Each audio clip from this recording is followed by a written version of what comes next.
Muito obrigado, Carmen. Obrigado, Molly, pela mensagem inspiradora.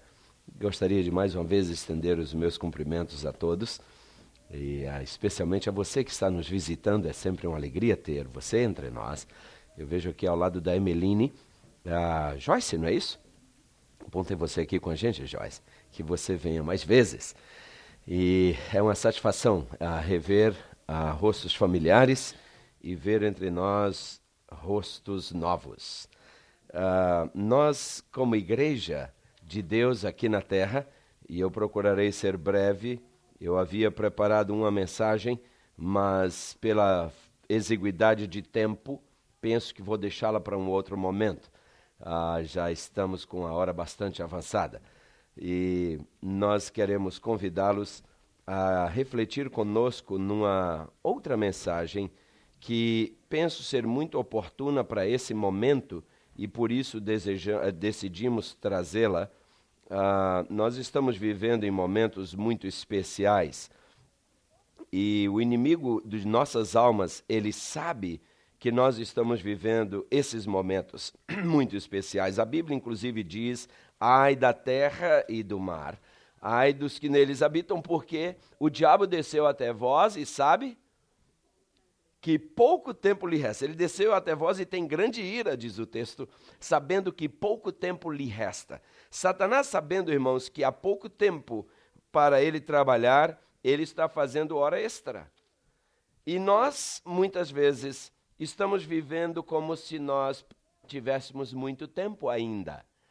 Os senhores se lembram quando contamos aqui uma experiência vivida pelo pastor Fariben? O pastor Fariben dizia que sua mãe tinha no seu galinheiro, não é isso? Muitas galinhas. E quando uma galinha ficava velha e não botava mais ovos, a mãe do pastor Fariben separava aquela galinha num lugar especial, com tratamento VIP, bastante comida, bastante água. E essa galinha recebia toda aquela atenção que ela nunca tinha recebido antes. E o pastor Fariben dizia que essa galinha ficava toda faceira. Mal sabia ela o que estava aguardando-a. E o pastor Fariben dizia: quando a minha mãe pegava aquela galinha e colocava naquele ambiente separado, havia chegado para ela o tempo do fim. Mas ela não sabia, e ela recebia todo o tratamento. Muita água, muita comida, tratamento, como eu disse, muito especial. Mas finalmente chegava o dia em que a sua mãe ia até lá e abria novamente a porta daquele pequeno espaço. E aí o pastor Fariben dizia: agora sim, havia chegado para ela o fim dos tempos. Quando ela colocou ali, havia chegado o tempo do fim. Agora a minha mãe ir lá pegá-la, havia chegado o fim dos tempos. Escuta, irmãos, os senhores acham que nós estamos no tempo do fim ou estamos no fim dos tempos? O que é que os senhores acham? Eu particularmente, irmãos, tenho conferido e estou seguro de que nós já estamos no fim dos tempos. Mas nós estamos como aquela galinha, recebendo toda a atenção. Nunca houve tanta facilidade, irmãos. Eu me lembro na minha infância, como era difícil a gente ir à igreja. A gente caminhava uma longa distância a pé. A igreja não tinha banco estofado, não. Era o banco mesmo, não é isso? Duro, sólido. Quando a gente ajoelhava, não era em cima do carpete, era em cima do cimento. E às vezes tinha uns grãozinhos de areia que furavam o joelho da gente. Entende? Dependendo do tempo que demorava a oração, era um sacrilégio. Era um sacrifício, esperar até terminar. E assim era a vida. Mas hoje tudo é fácil, nós temos conforto, o carro está aí na porta, não é isso? Se está frio, a gente aquece a igreja, se está calor, a gente refrigera o ambiente, conforto. Estamos como aquela galinha. Mas o fim dos tempos, irmãos, está aí. E o inimigo, sabendo disso, ele elaborou um grupo para trabalhar para ele. Ele montou um quarteto espiritual. E ele deu nomes a esses membros desse quarteto. Claro, são nomes fictícios que nós queremos compartilhar com os senhores. Num quarteto você tem 4 vozes, como o nome já diz, quarteto. A voz mais aguda chama-se como? primeiro tenor. É uma voz ideal para solos, é uma voz melodiosa. E no quarteto do inimigo, sabem como é o nome do primeiro tenor? O nome do primeiro tenor que ele escolheu para ser o quarteto é Não Tem Perigo. E nós estamos ouvindo esse quarteto, esse primeiro tenor cantando desde o Éden. Quando Adão e Eva pecaram, Satanás chegou para eles e disse, olha, Deus disse que se vocês comessem do fruto da árvore, o fruto proibido, o fruto do conhecimento do bem e do mal, Deus disse que se vocês comessem, vocês morreriam, mas fiquem sabendo que não é bem assim. Em Gênesis 2, versículo 17, Deus disse, se comerdes, certamente morrerás. No capítulo 3 de Gênesis, versículo 4, Satanás diz, certamente não morrerás. Em outras palavras, podem comer, podem desobedecer, podem transgredir, não tem perigo. E amados, o que fizeram Adão e Eva? Comeram ou não comeram? Comeram. Acreditaram na melodia, na voz melodiosa desse primeiro tenor.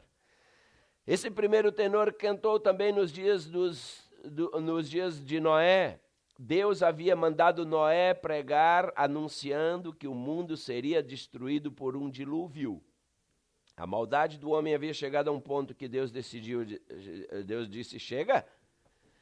E então Noé começa a pregar, e por 120 anos Noé prega, mas enquanto Noé pregava, o primeiro tenor cantava aos ouvidos do povo, dizendo, não tem perigo. Negócio de chuva, que chuva? Nunca choveu? Claro que não vai chover. Esse homem é louco. E Noé pregava. Imagina 120 anos. Gerações passaram sem que o dilúvio viesse. Pessoas nasceram, cresceram ouvindo aquela pregação, morreram ouvindo aquela pregação e o dilúvio não veio. E muitos diziam, realmente não vai chover, não tem perigo. E assim, amados, nós conhecemos a história, veio o dilúvio por fim. Quem é que tinha razão? Hoje, queridos, a Bíblia está nos dizendo que Jesus está voltando. Temos razões de sobra para crer nas palavras proféticas que dizem, ouço os passos de um Deus que se aproxima. Cada dia que eu assisto o noticiário, cada vez mais forte eu ouço os passos de um Deus que está vindo aí. Mas Satanás está soprando aos nossos ouvidos, não tem perigo. Queridos, o primeiro tenor do quarteto de Satanás é um grande mentiroso. Deus não o deixou apenas com o seu quarteto, Deus também montou o seu quarteto para contrafazer o quarteto do inimigo. E quando não tem perigo, canta aos nossos ouvidos, o primeiro tenor do quarteto de Deus canta também aos nossos ouvidos, através da mensagem de Gálatas, capítulo 5, versículo 17.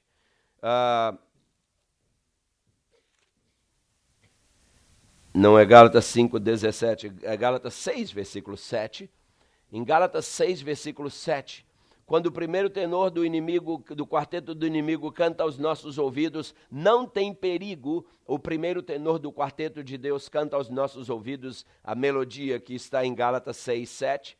E o que é que diz a sua Bíblia em Gálatas 6, versículo 7? Gálatas 6, 7 diz, não, Deus não se deixa escarnecer. Gálatas, você sabe que vem logo depois de Coríntios, não é isso? Aí vem Gálatas 6, 7. Não erreis. Deus não se deixa escarnecer, porque tudo que o homem semear, isso também ele ceifará. Pergunto eu, tem perigo ou não tem? De acordo com esse verso. O que é que diz os senhores? Sim ou não? Me ajudem. Todo perigo? Muito perigo. Claro que tem perigo, sim. Mas, irmãos, o inimigo não para aí. Ele coloca em ação logo o seu segundo tenor, o segundo tenor do seu quarteto. Sabem como canta? Sabe como é o nome do segundo tenor do quarteto do inimigo? Só mais uma vez. Você já ouviu essa música? Só mais uma vez. Sabe, amados, Deus tem nos mandado abandonar o pecado e abandoná-lo de uma vez. Eu encontro pessoas que dizem assim, eu vou deixando devagarinho. E estão tentando deixar devagarinho há anos. Irmãos, se algo não é bom para nós, nós precisamos deixar de vez. Às vezes é um vício. Todo vício te deixa dependente.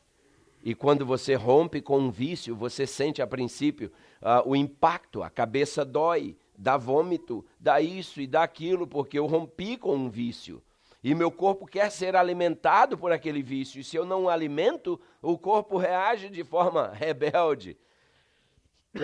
Mas se eu continuo não alimentando, o corpo começa a eliminar a toxina que seja, ou o que seja, se for cafeína, se for droga, nicotina, o que for, o corpo começa a liberar. Começa a abrir mão daquilo, aquilo começa a sair. E aí chega finalmente ao ponto em que você não sente mais falta, você já não mais está dependente. Só mais uma vez, queridos, quanta gente está presa a um pecado que está destruindo sua vida, porque diz que vai fazê-lo, mas é só mais uma vez. Talvez alguma vez na vida você deve ter assistido novela, não é? As pessoas que assistem novelas se tornam prisioneiras das novelas, porque elas são desenhadas a deixar a pessoa no suspense para o próximo capítulo. E a pessoa diz, não, eu vou deixar, mas eu vou assistir só mais essa. Eu vou só mais essa parte. E quando você assiste o próximo capítulo, aí aquele capítulo já te amarra para o próximo. Não, eu vou, mas é só depois do próximo capítulo. E nunca você consegue se libertar. Eu penso que é desnecessário falar sobre novelas. Todo mundo sabe que as novelas têm sua origem nas profundezas das moradas de Satanás. Nenhuma novela presta, nenhuma.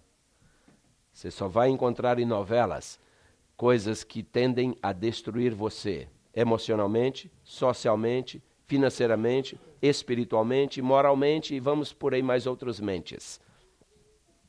Então, mas o inimigo diz só mais uma vez. É aquele indivíduo que está planejando deixar a bebida, mas o inimigo diz, tudo bem que você tem que abandonar a bebida, mas só mais essa. Irmãos, muitos hoje estão no cemitério porque beberam só mais uma vez. Muitos hoje estão na cadeia porque usaram drogas só mais uma vez. Muitos hoje estão com problemas para o resto da vida porque fizeram algo só mais uma vez. Eu nunca vou me esquecer daquele quadro que aconteceu bem aqui em Brockton. Era virada do ano, era virada do milênio. Íamos entrar no novo milênio e nós estávamos naquele então preparando um grande batismo para a virada do ano. E um jovem que havia nascido na igreja, crescido na igreja, havia sido desbravador quando pequeno, quando adolescente, depois que cresceu, o jovem deixou a igreja e agora estava planejando voltar para a igreja. E ele havia vindo algumas noites assistido às programações, alguns sábados, e ele havia dito aos seus colegas que ele estava determinado a voltar para Jesus. Ele disse, eu vou voltar e nunca mais vou deixar a igreja. E quando nós chegamos no ano 1999, o último sábado, seria no dia 31, nós faríamos um batismo.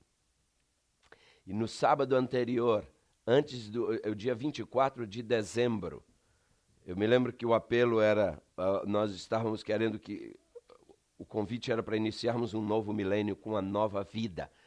E aquele moço, na noite anterior, no dia 24 de dezembro de 99, ele estava em casa e parou um carro à porta e os jovens o chamaram, vamos para o clube essa noite. E ele disse, não, eu já parei com isso, eu decidi voltar para a minha igreja, voltar para o meu Deus, eu não vou mais. E eles disseram, mas só mais essa vez. Afinal, a saideira, né, lá no Brasil diriam, é a última, só mais essa vez. E insistiram tanto que ele acabou entrando no carro numa sexta-feira à noite e foi com eles. Ali em Brockton tem um bar chamado Vulcanus Bar. Foram para lá e lá beberam. E por volta da meia-noite, um dos colegas disse que ele pediu ao colega que os havia trazido para levá-lo de volta em casa. Ele já estava bastante embriagado. E ele disse, agora para mim chega, eu quero ir para casa. E o colega que o havia trazido disse, espera mais um pouco. Agora que a festa está no melhor, você vai querer sair? E ele disse, não, mas eu preciso ir para casa. E o colega, não, espera mais um pouco. Ele disse, olha, eu vou esperar lá fora, então, quando você puder, me leva. E lá fora ele sentou-se na calçada e um caminhão enorme foi fazer uma manobra e entrar ali naquela rua. O Vulcanus Bar, os senhores sabem, fica bem na esquina. E até hoje não se sabe ao certo o que aconteceu, mas a impressão que se dá é de que o motorista estava preocupado em olhar no retrovisor se a carreta ia subir no poste, porque não tem muito ângulo, e ele teve que abrir bastante a curva e subiu na calçada, e o nosso jovem estava sentado lá, tomado pela bebida, mas mais inconsciente do que consciente, aquele caminhão passou por cima dele. E naquele sábado, eu tinha diante de mim um caixão que nem aberto foi, porque lá dentro tinha uma plasta chamada ser humano. Um jovem que poderia estar sentado no banco da igreja adorando a Deus, estava ali, porque resolveu ir beber só mais uma vez. Era a última, e foi de fato a última. Agora, que palavras eu poderia dizer num funeral desse? Irmãos, um dia também esse segundo tenor cantou aos ouvidos de uma jovem. Uma jovem que os historiadores dizem ter sido dona de uma beleza incomparável. Essa moça chamava-se Maria, linda como poucas houveram antes e depois dela. E essa moça tinha uma influência tão grande, ela exercia um poder de influência tão grande, que ela morou numa cidade chamada Magdala. E ela se tornou tão famosa que ela passou a levar o cognome daquela cidade, passou a ser conhecida como Maria de Magdala, ou Maria Magdalena. Maria Madalena. Essa moça um dia ouviu Jesus pregando, e ela decidiu lançar-se aos pés de Jesus e abandonar a vida de pecado. Acontece que, depois de ela ter feito esse propósito, ela caiu novamente. E levantou-se e caiu novamente. E um dia ela, determinada de novo, estava a andar nos caminhos do Senhor, quando aparece alguém e faz uma proposta. Não gostaria você de ter mais uma experiência? Talvez essa, a última. A última. E argumentos devem ter sido usados, e seguramente muito fortes, que a levaram a dizer, tá bom, só mais essa vez. E João capítulo 8, versículo 11, nos mostra que, no capítulo 8 mostra que ela foi apanhada naquela última vez. Ela não sabia que ela estava fazendo parte de um complô para colocarem Jesus em dificuldades.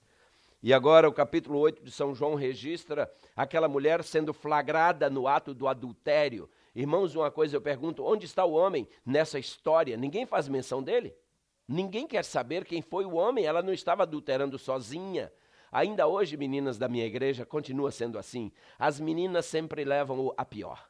Sempre o pior fica do lado da mulher. Por isso, meninas, não brinquem com o pecado. Quando um não quer, dois não brigam. Quando um não quer, dois não fazem.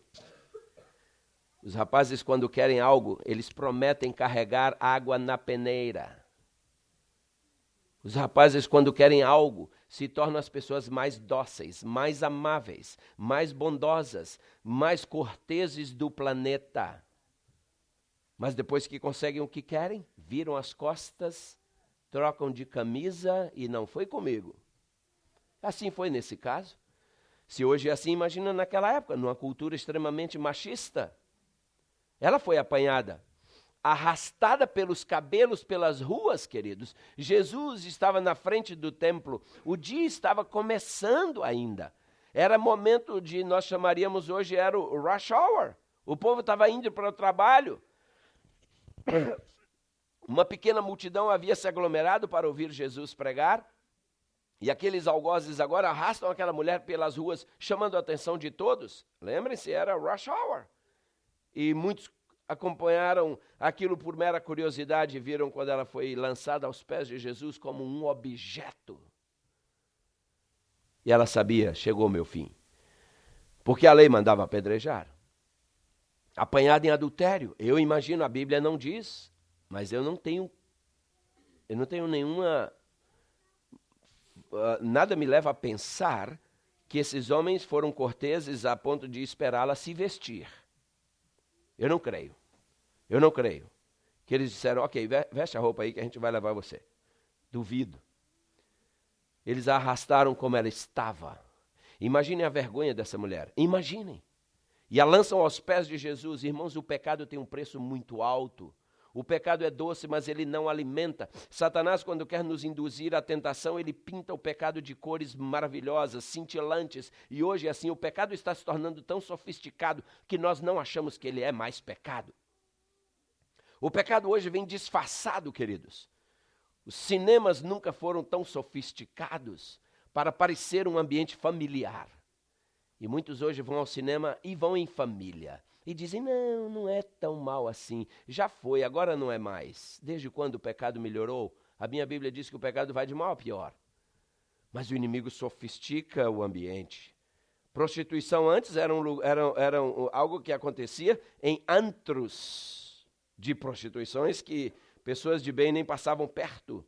A prostituição hoje chega à sua casa, bate à sua porta e muitas vezes entra sem bater, através da internet. Através de filmes pornográficos, de vídeos e coisas semelhantes, o pecado sofisticado de novo. E muitos dizem, eu vou assistir só para ver como é que é. Cuidado, a curiosidade matou o gato. E aquela moça, queridos, lançada aos pés de Jesus. Seus acusadores, cada um com uma pedra na mão. E dizem, e aí, mestre, o senhor que prega o amor, diz aí agora, foi apanhado em adultério. A lei de Moisés manda apedrejar. E tu, o que dizes? Vai passar a mão na cabeça? O objetivo daqueles homens, queridos, era tão somente colocar Jesus em dificuldades com o Império Romano. Se ele autorizasse o apedrejamento, só Roma podia autorizar a morte de alguém, ele estaria em problemas. Se ele liberasse, eles o acusariam nos tribunais da igreja. E Jesus olha para aqueles homens, olha para aquela mulher que seguramente o rosto estava voltado para a terra, não tinha coragem de olhar porque ela seguramente estava desnuda. Jesus diz, ok, se alguém de vocês não tem nenhum pecado, pode jogar a primeira pedra. E ele começa a escrever no chão. Penso eu que para poupar a eles a própria vergonha do seu olhar, ele começa a escrever no chão. E nenhum deles. Antes ele começa, e depois ele se levanta e eles insistem e ele levanta e diz, tá bom, se vocês não têm pecado, joguem a primeira pedra. Nenhum teve coragem de jogar, porque nenhum tinha condições de fazê-lo. A Bíblia diz que eles foram saindo um, a começar pelos mais velhos, a começar pelos que tinham pecado mais. Quanto mais vida, mais pecado. E agora no capítulo 8 de João, versículo 11, o segundo tenor do quarteto de Deus canta aos ouvidos daquela mulher na pessoa de Jesus, porque Jesus sabia que ela havia cedido à tentação do segundo tenor do quarteto do inimigo só mais uma vez. Por isso Jesus diz para ela, antes de Jesus, pergunta a ela no verso anterior, não é isso? Onde estão os teus acusadores? Ninguém te condena? E ela diz, ninguém, Senhor. E agora ele diz no verso 11, eu também não te condeno, mas, o que ele diz agora? Vai e não peques mais, nem uma vez mais. Ó amados, quando o diabo tentar nos levar a pensar que a gente pode pecar só mais uma vez, lembremos-nos, essa poderá ser a última. Essa poderá ser aquela que determinará a nossa perdição eterna. Vem o barítono do quarteto de Satanás. Entra em cena a essa altura e canta. Sabem como é o nome do barítono? Todos estão fazendo. Você já ouviu essa música por aí? Já ouviu essa cantiga por aí? Está todo mundo fazendo. Você não vai querer ser diferente, vai? Você não vai querer ser melhor do que os outros? Se está todo mundo fazendo, por que você também não faz? Irmãos, hoje a indústria cosmética está nos levando a acreditar que nós somos feios. A indústria da pintura nos leva a pensar que nós somos miseráveis. E nós aproveitamos a proposta da indústria cosmética com a proposta dos psicologismos dos nossos dias. Os psicologismos dos nossos dias nos levam a sentir-nos vítimas. Ah, você é um coitado. Ontem eu conversava, indo para casa com o Yuri no carro, eu conversava com ele sobre um dos nossos jovens, que eu admiro tremendamente. Tremendamente. E o Yuri o conheceu recente e já aprendeu a admirá-lo. E ele dizia, tio, e fulano, o que o senhor... E a gente começou a conversar. E eu disse, olha, esse jovem tinha tudo para ser revoltado. Tinha tudo para não querer saber de Deus, para não querer saber de igreja. Um jovem que a mãe abandonou bem pequeno, no seu país de origem, veio embora. Chegou aqui e envolveu-se numa vida dissoluta, irresponsável e inconsequente. E esse jovem, abandonado por ela, foi criado lá pelo seu pai, pela sua avó e sabe-se lá como, sobreviveu. E finalmente a mãe o traz para cá, só para fazê-lo sofrer ainda mais, presenciando sua vida dissoluta, sua vida de promiscuidade, de pecado. E esse moço cresceu nesse ambiente, queridos, mas nunca perdeu uma reunião na igreja. E esse moço, para mim, é um lírio que brotou no meio do lamaçal. Agora, quantos jovens? Ah, aconteceu isso na minha infância e por isso eu sou assim. Você pode optar, se você quiser escolher essa via, você pode optar. O diabo te faz pensar que você é um coitadinho, que você é uma coitadinha, e você pode aceitar a proposta ou rejeitá-la. Sabem? Alguns de nós ficamos escrafunchando o nosso passado para ver onde foi que nossos pais erraram para a gente justificar aí nossas atitudes atuais. Sabe por que eu sou assim? Né? Irmãos, até hoje, minha esposa dá risada comigo no telefone. Eu ligo para minha mãe e boto no viva voz. E eu digo assim, mãe, estou ligando só para dizer que eu te amo. E ela diz, tá bom. Ela nunca diz, eu também te amo. Nunca eu ouvi isso da minha mãe. Eu falo palavras carinhosas para minha mãe, nunca ouvi uma de volta. Nunca. Eu teria tudo para dizer, sabe por que eu não sou carinhoso? Porque minha mãe nunca foi comigo. E daí? Porque ela errou comigo, eu vou errar com alguém? Eu entendo. Ela tem seus motivos para ser do jeito que ela é. Eu não creio que ela não me ama. Eu sei que ela me ama, ela só não sabe expressar. E por isso agora eu vou me tornar um coitadinho. E assim o inimigo procura, irmãos, nos manipular e nos fazer crer que nós somos as pessoas mais injustiçadas do planeta. E ele nos leva a fazer coisas que nós nunca deveríamos ter feito. Mas nós colocamos tudo no balanço do nosso julgamento pessoal e dizemos, não, justifica, é por isso que eu sou assim, é por isso que eu faço isso. E o inimigo tenta, queridos, nos levar a crer que está todo mundo fazendo. É uma mentira, é uma mentira. Nós temos, irmãos, nessa igreja, moços e moças de fibra. Eu estive na Irlanda fazendo uma semana de oração na cidade de Dublin. Irlanda é um país onde todo mundo bebe, e muito. E quando eu cheguei na Irlanda, encontrei ali um grupo de jovens brasileiros estudando inglês na Irlanda. Jovens que se diziam adventistas. E alguns deles embarcando no estilo de vida dos irlandeses. Mas, entre eles, haviam vários que disseram, pastor, eu nunca aceitei nenhuma proposta de ir para esses pubs. Lá em Dublin, eu fui conhecer uma igreja, um templo magnífico, que hoje é um pub. Está lá escrito na parede, bar, club and restaurant, church, ainda botaram o nome, church. E lá dentro as pessoas se embriagam, lá dentro fazem de tudo que é errado, num lugar que antes Deus era adorado, um insulto aberto a Deus. Mas ali eu encontrei jovens, moços e moças que disseram, pastor, comigo não.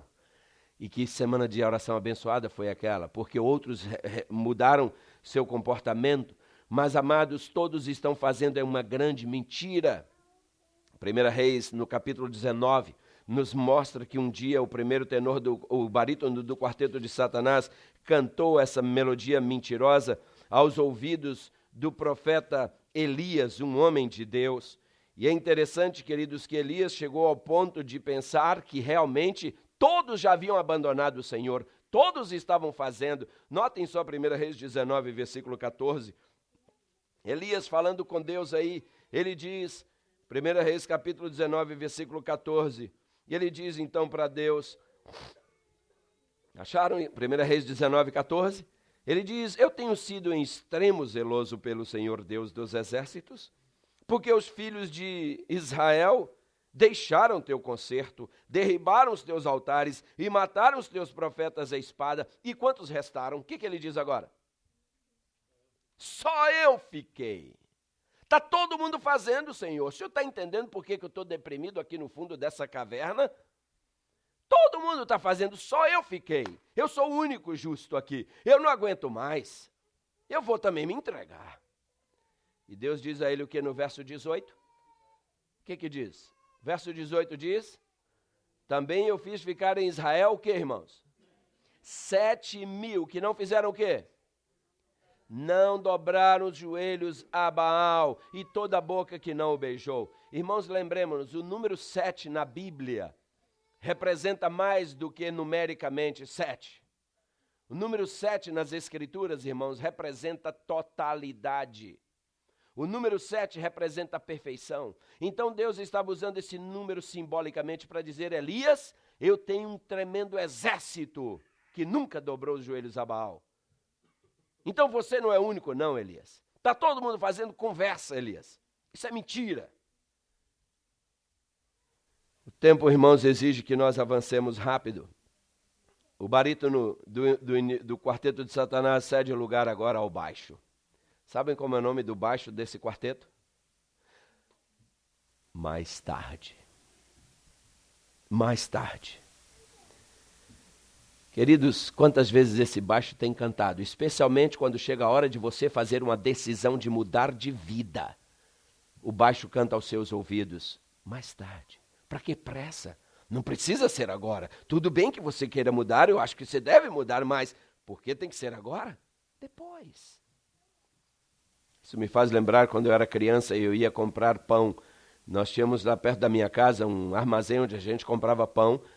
E assim no caixa, na frente do caixa tinha uma placa bem aqui, escrito assim, fiado só amanhã.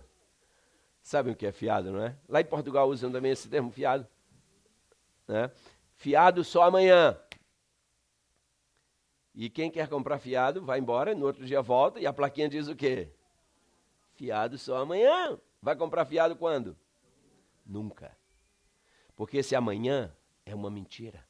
Esse amanhã nunca chega. Irmãos, Deus faz apelo aos nossos corações e o diabo começa a nos lembrar de dificuldades sobre dificuldades e nos diz, não, agora você ainda não pode, depois, amanhã. Olha, eu quero dizer a você uma coisa, o dia que você conseguir resolver todas as dificuldades, para então tomar uma decisão por Cristo, você não precisa de Cristo. Você já conseguiu resolver tudo sem Ele. Para que você precisa dele? Você entende? Ele nos chama, queridos, do jeito que nós estamos. É Ele quem opera a limpeza em nós. É Ele quem nos purifica. É Ele quem abre caminho. Ele diz, através do profeta Isaías, ele diz, eu irei adiante de ti, endireitarei os caminhos tortos, quebrarei os portais de ferro, destruirei os ferrolhos de bronze. Os senhores conhecem esse texto ou não conhecem? Esse texto é um dos meus textos prediletos que está aqui em Isaías 45, versículo 2. Deus assegura que é Ele quem vai à minha frente, queridos. Quebrando todas as dificuldades, endireitando os caminhos tortos, Ele tem poder de fazê-lo. E se Deus é por nós, quem será contra nós? Mas o inimigo procura dizer mais tarde. Amados, quando o inimigo canta aos nossos ouvidos mais tarde, Deus canta aos nossos ouvidos, através de Hebreus 3,15. E ali diz, porquanto se diz, Hebreus 3,15 diz, hoje, se ouvirdes a sua voz, o quê? Não endureçais os vossos corações. Segundo aos Coríntios capítulo 6, versículo 2, e eu encerro com esse texto. Segundo aos Coríntios, eu vou ler um pouquinho baixo para não acordar os que já estão dormindo, mas aqui em segundo aos Coríntios 6, no verso 2, notem, lá em Hebreus 3,15, Deus diz hoje. Agora aqui em segundo aos Coríntios 6, 2, Deus muda do termo hoje para um outro termo, mais urgente ainda. O que diz 2 Coríntios 6, versículo 2? Ele diz aí, porque ouvite e socorrite no dia da salvação. Amanhã é o dia da salvação, é isso que diz o texto? Depois é o dia da salvação, é isso que diz o texto? Não, aí diz o quê? Eis aqui agora, primeiro, o tempo aceitável. Eis aqui agora o dia da salvação. Ó, queridos, não nos esqueçamos, estamos vivendo em momentos muito solenes. Nós não estamos mais no tempo do fim, nós estamos no fim dos tempos. Quando o inimigo cantar aos nossos ouvidos, não tem perigo, lembremos-nos, Gálatas 6:7. O que o homem semear, ele ceifará. Então tem perigo sim, é a lei da consequência. Quando ele cantar aos nossos ouvidos, só mais uma vez, lembremos-nos de que Jesus nos diz, vai, não peques, mas nem uma vez mais. Quando ele cantar aos nossos ouvidos, todos estão fazendo, lembremos-nos de Deus nos dizendo, é mentira, eu tenho ainda 7.000 que não estão fazendo e não farão. Amém? Quando ele disser mais tarde, lembremos-nos que Deus diz hoje, agora. Que Deus nos ajude, queridos, a aplicar essa mensagem às nossas vidas, pautar nossas vidas por esses ensinos, por esses princípios, porque tudo que Deus quer através de semelhantes mensagens é nos atrair a seus pés, nos preparar para morar com Ele para sempre. Nós vamos ter logo em seguida um momento de confraternização, nós vamos almoçar juntos, todos são convidados para tal, mas eu convido você a não permitir que essa mensagem termine aqui. Eu quero só lembrar daquela senhora que ia saindo da igreja, quando ia chegando o irmão que estava um pouco atrasado, e ele disse para ela assim, o sermão acabou? E ela disse, não. E mais pessoas vinham saindo, ele disse, mas parece que acabou, porque está todo mundo saindo. Ela disse, não, o pastor já terminou de pregar, mas o sermão não acabou. Nós agora vamos vivê-lo. Então, irmãos, que o sermão não acabe aqui. Vamos vivê-lo. Preparemos-nos para a breve volta de Jesus. Poderá ser hoje para você, para mim. Poderá ser amanhã, a qualquer momento. Por isso eu te convido a cantar um hino que diz, será de manhã. Nós vamos mudar, eu tinha sugerido um outro hino, porque eu também ia pregar uma outra mensagem. Será de manhã, no começo do dia, ou será pela noite? Quem lembra do título, do número? Será de manhã.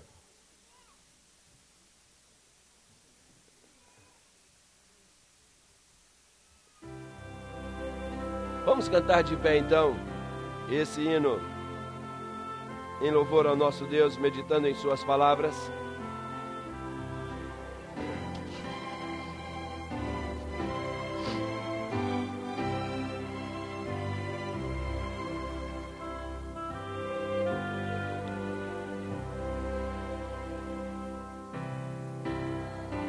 Manhã no começo do dia será quando a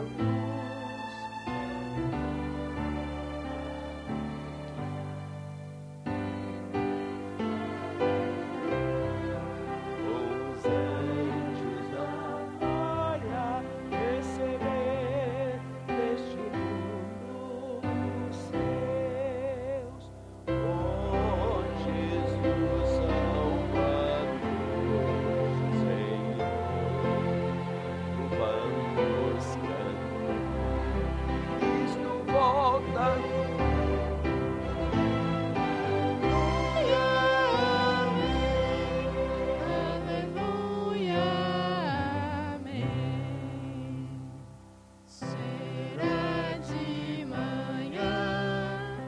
Será pela tarde, também pode ser que as trevas da noite se tornem na luz, nesse brilho de glória, quando Cristo os seus recebeu.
Só lembrando, hoje, depois do JA aqui, nós teremos um batismo em Brockton às 5 horas. Aqueles que quiserem ir ali testemunhar essa festa espiritual, tenho certeza que vão voltar abençoados e inspirados.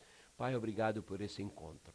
Obrigado por tu nos haveres falado aos corações na escola sabatina, através dos hinos cantados, das mensagens especiais, através da tua palavra. Ó Pai, muito obrigado. Ajuda-nos agora, Senhor, a perpetuar tudo que nós ouvimos aqui, vivendo o que nós ouvimos e aprendemos. Senhor amado, obrigado pelo alimento espiritual e obrigado pelo alimento físico e material que nos ofereces agora na sequência. Rogamos abençoá-lo também, abençoar as mãos que o prepararam e a todos que dele participaremos.